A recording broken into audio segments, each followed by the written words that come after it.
Buenas noches. En esta ocasión hablaremos de la recapitulación del curso de Teoría General del Estado, acerca de su origen, su fundamentación, desarrollo, sus elementos, formas de gobierno, funciones y sus fines.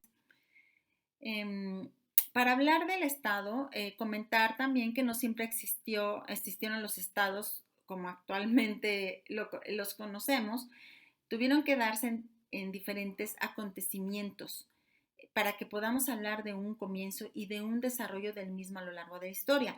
Con el paso del tiempo y los avances de las diferentes civilizaciones se va a establecer las relaciones de poder, tanto sociales como económicas. Sobre todo hablamos del desarrollo de la agricultura para que los clanes se sostuvieran y comercializaran con ello. De aquí surgen dos tipos diferentes de Estado, la tenencia de tierras y el intercambio comercial, como también la necesidad de centralizar el poder.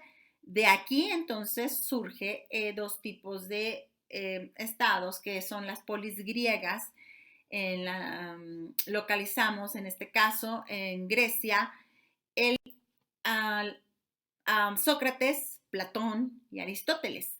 ¿Sí? Filósofos políticos que trasladan el centro de sus observaciones del ámbito de la naturaleza al hombre, pero no entendiendo a este como entidad natural en su realidad biológica y aislada, sino como un ser cultural y colectivo, o sea, un ciudadano parte integrante de las polis o comunidad política, así también como los imperios romanos de Oriente y Occidente. Cicerón, en este caso, filósofo político y retórico, concibe la república como un gobierno mixto que conjuga lo regio con lo democrático y lo aristocrático. Así fue como se configuró Roma en su fundación, depositando la facultad de decidir en el rey electo por el pueblo a quien le sometía sus proyectos legislativos avalados por el consejo o autoridad moral de los mejores, o sea, el Senado y los pontífices. Al hablar del Estado nos tenemos que adelantar un poco en el tiempo, como esa institución es esa estructurada portadora o dadora de reglas para una comunidad. Nos situamos entre el siglo XII y XIV. Nos vamos a Europa Occidental. En este caso, en el feudalismo, entre el amo y el vasallo. Sistema basado en la jerarquía social. Esto va a ser el encargado durante los años posteriores de sentar las bases para el posterior desarrollo de lo que va a ser el Estado moderno tal y como lo veremos más adelante.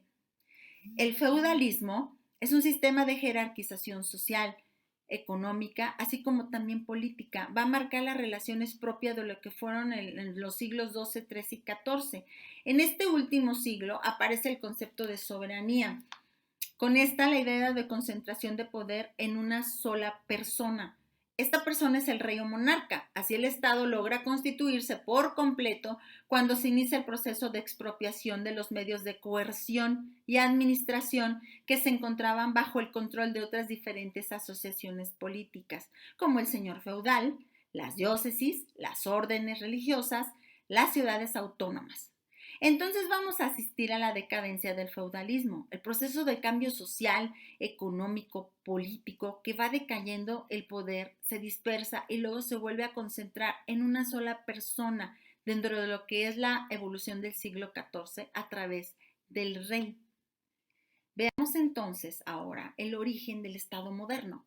La historia inicia una nueva forma de organización, que es el Estado moderno o denominado Estado absolutista entre el siglo XVI y XVII en Europa Occidental.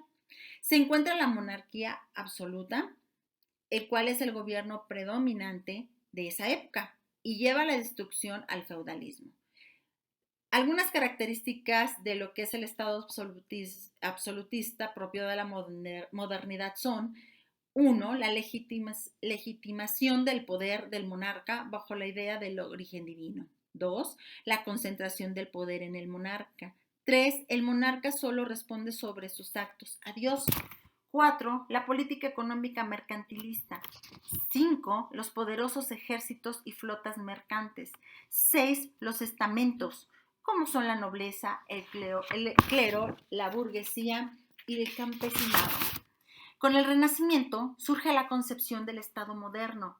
Se revaloriza el concepto de persona humana. poniéndolo como el centro del universo. Se pone al Estado por encima de la concepción religiosa divina, esto es por encima de la Iglesia, y desaparece el feudalismo. Nace el absolutismo. En Europa se consolidan las monarquías con territorios más unificados. Los ciudadanos llegaron a tener algún tipo de igualdad jurídica con sus variantes. Se reconoce la libertad individual, se logra establecer un equilibrio de poderes, así como la limitación del poder de la autoridad frente a los ciudadanos con la finalidad de obtener el bien común, que ya es lo que se venía manejando. Durante los siglos XVIII, XIX y XX, el Estado constitucional tuvo sus orígenes con grandes pensadores como John Locke, Montesquieu, Rousseau, el cual indicaba que las existencias de un Estado constitucional debían poseer una constitución no otorgada, división de poderes y garantizar los derechos fundamentales de los ciudadanos, que esto lo veremos un poco más adelante. La fundamentación política filosófica del Estado. No podemos comenzar el estudio de las organizaciones políticas antiguas prescindiendo de los sofistas. Hablando del pensamiento político en la Edad Antigua, localizamos en Grecia a los sofistas, en este caso a Sócrates. Considera necesario el respeto y el sometimiento a las leyes, pero a diferencia de esto, su planteamiento político está ligado a una pretensión ética, el amor a la verdad y a la justicia. Para el Sócrates platónico, la ley de las polis tendría que ser el reflejo de la justicia. Nacemos en una ciudad cuyas leyes pueden ser o no el reflejo de un orden justo, pero el amante de la verdad y de la justicia, teniendo la edad para comprender la cualidad de la ley bajo cuyo yugo ha nacido, tiene derecho a abandonar la ciudad. De lo contrario, si se queda, la acepta y debe respetarla y anteponerla a sus propios intereses. Aristóteles decía que el hombre es un animal político y para lograr su buen funcionamiento es necesaria una suma de voluntades encaminadas a un mismo fin, respetando diferencias y educando a los ciudadanos para conducirse con libertad y al mismo tiempo con responsabilidad. En su Tratado de las Leyes reflexiona al respecto y analiza por la boca de Escipión que la mejor entre las formas de gobierno, decía él, es la república, entendida como un conjunto de hombres unidos por el derecho para el beneficio colectivo. Que la monarquía, en donde el poder de decisión recae en una sola persona, podría configurarse como una república siempre que el que detenta el poder lo ejerza en beneficio de todo el cuerpo social. Asimismo, la aristocracia, la facultad de decidir de un grupo selecto, podría configurarse como una república siempre que vele por el bienestar del colectivo, y aún la democracia, la facultad directa o indirecta del pueblo para decidir, podría llegar a constituir una república, siempre que se ejerciera en beneficio de todo el cuerpo social. La idea moderna del Estado en el siglo XVIII puede explicarse con los contractualistas Locke, Montesquieu y Rousseau. Para Locke, este filósofo también va a cuestionar la tesis del poder divino del monarca y a sostener la precedencia del derecho natural al derecho positivo. Para Montesquieu, por su parte, considera al Estado como un organismo natural, positivo, real. Los hombres, dice, ya nacen ligados y la ley es una relación de convivencia entre dos objetos en la que se revela la justicia misma que constituye la aspiración del género humano. Sostiene que junto a la forma de gobierno monárquica existe la forma republicana, un gobierno emanado de la voluntad soberana del pueblo como totalidad y susceptible de existir como una parcial aristocracia o como una democracia. La división de poderes, independientemente del régimen de gobierno en que ésta se constituya, tiene como finalidad la preservación de la libertad del hombre dentro de la comunidad política. Para Jacques Rousseau, sostiene la libertad asociativa de los hombres como la respuesta a la desigualdad en que han caído, derivado del progreso de sus facultades racionales. En efecto, en el estado de naturaleza que constituye un supuesto racional y no un hecho empírico, sostiene el filósofo, el hombre goza de la libertad, de la igualdad y convive en un estado armónico, dispuesto por Dios, solo corrompido por las acciones humanas en su tránsito de animales a entes racionales. En el Estado moderno, es un Estado asentado sobre el principio de la soberanía popular. El pueblo es ese poder que no reconoce otro por encima de él, pero que también es capaz de autodeterminarse, decidir cuál ha de ser su forma de gobierno. Los estados modernos comenzaron por reconocer el principio de soberanía popular, que el poder del rey, en este caso, poder ejecutivo, proviene del mandato del pueblo y no de la divinidad, ya que el poder del rey encuentra límites, contrapesos en el poder de las cortes, en este caso, poder legislativo, y de los tribunales, entre paréntesis, judicial. El Estado moderno, además de estar asentado sobre el principio de la soberanía del pueblo, es partidario, como se verá, del principio de la división de poderes. Estado moderno es un Estado regido por el principio de soberanía popular, división de poderes y libertades ciudadanas. Entonces, no solo es un Estado asentado sobre el principio de soberanía popular, sino sobre el principio de la supremacía de Carta Constitucional. En otras palabras, es un Estado de leyes y no de hombres. Entonces, los elementos del Estado y su tipología es lo que ahora el tema que vamos a tocar. El Estado es conciencia y voluntad. La soberanía que es sustanciada en la unidad espiritual de un pueblo que viene ejercida sobre un territorio y que se define en virtud de ella. Una soberanía que, lejos de ser ilimitada y arbitraria, posee un fundamental límite que viene definido por sus propios fines u objetivos. Podríamos decir que el hombre necesita del Estado y el Estado, para encontrar origen, necesita del sentimiento común de los hombres. Es así como el Estado está compuesto por un territorio, que es el espacio físico en el que se desarrolla el Estado, la población, que es una institución humana conformado por personas, una comunidad de individuos, el gobierno, que es el que organiza una política de un Estado, y su soberanía. La soberanía, que proviene del vocablo latino superanus, significa el supremo poder, y que es el otro poder, el poder especial de la soberanía, que es el verdadero poder del Estado, el cual permite mandar, gobernar y asegurar la obediencia de las personas dentro de los límites de su territorio. O sea, estos territorio, población, gobierno y soberanía son los elementos esenciales del Estado, que son aquellos de los que no puede prescindir. Son elementos esenciales del mismo. La voluntad del poder, el gobierno, siempre se expresa a través de un orden jurídico, un orden coactivo de la conducta humana. Ningún Estado, absolutamente ninguno, puede existir sin un territorio donde esté asentado un grupo de personas. Sin embargo, la forma en que se concibe el territorio y la población son elementos modales.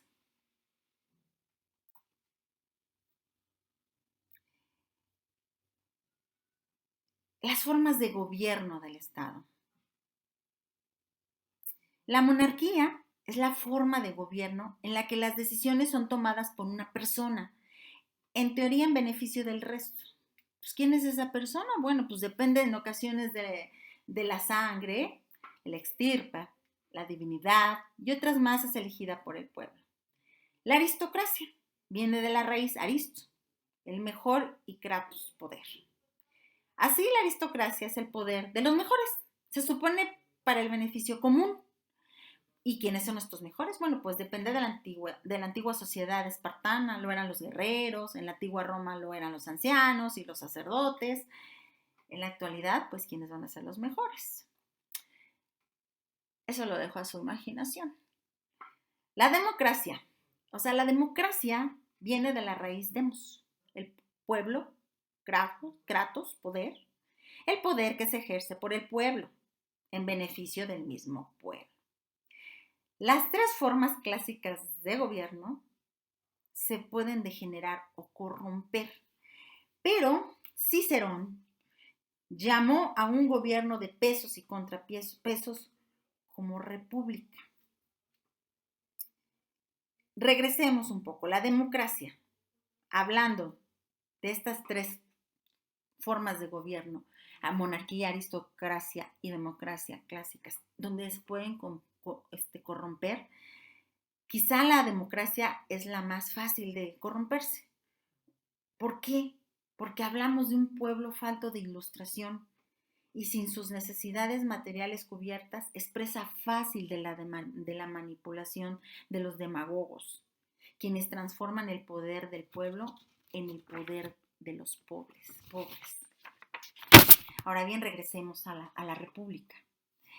La república viene de res, rey, cosa y pública. Esta se refiere a la que a todos nos incumbe al gobierno del pueblo.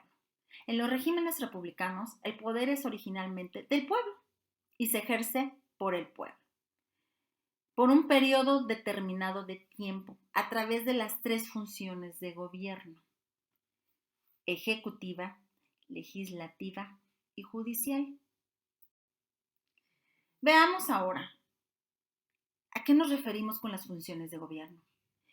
Estos son los medios o formas diversas que adopta el derecho para realizar los fines del Estado. Constituyen direcciones, metas, propósitos o tendencias de carácter general que se reconoce al Estado para su justificación y consagra en su legislación en los estados federales como el nuestro las tres funciones.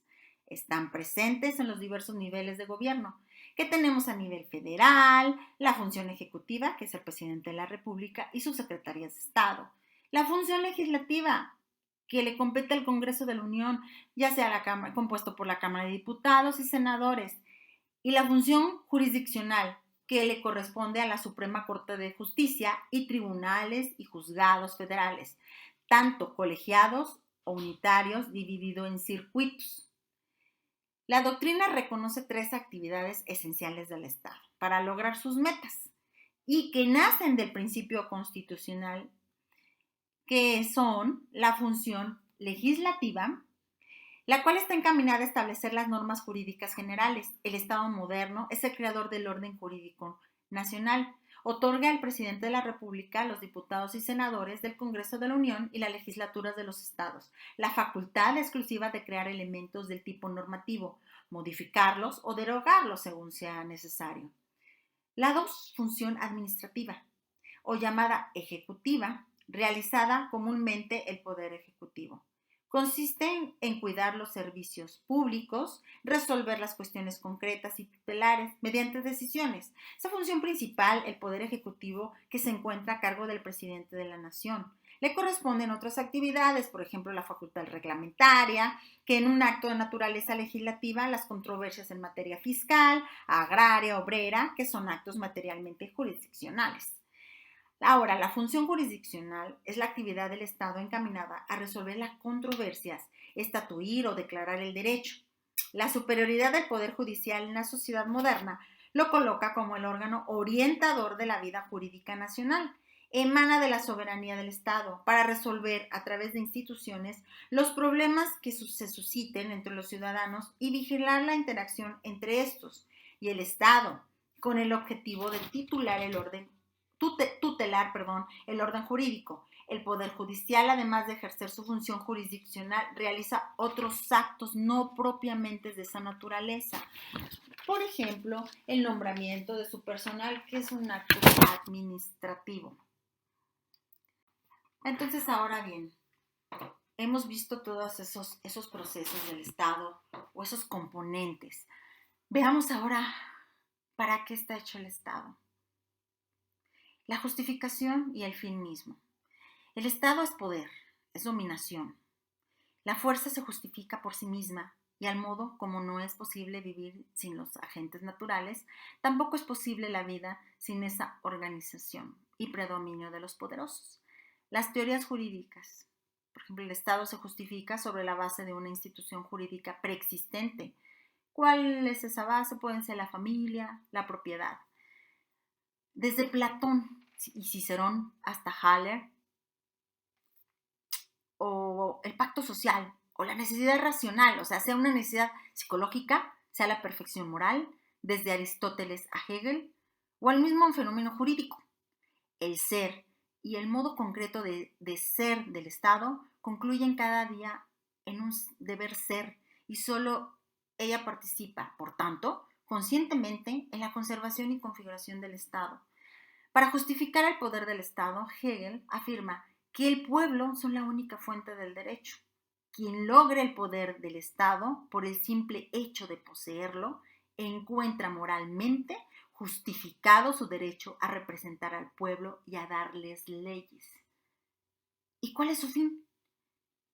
Bueno, para unos sectores del pensamiento político, la razón de ser del Estado es el servicio a los seres humanos. Para otros, la razón de ser de los seres humanos es el servicio al Estado divinizado. Esta divergencia de criterios toma irreconciliables las ideas democrático-humanista con las tesis totalitarias. Pero el fin inminente y trascendente del Estado es proteger a una población con la misma cultura que se herede, facilitar el comercio y regular las conductas humanas. Es el que aspira al beneficio de todos y de cada uno de los miembros del conjunto social y es el componente que le da sentido al Estado. Es lo que se le denomina el bien común. Y esta es mi participación. Agradezco su atención, pero no sin antes decir que amamos a nuestro país y que Dios bendiga a México. Muchas gracias.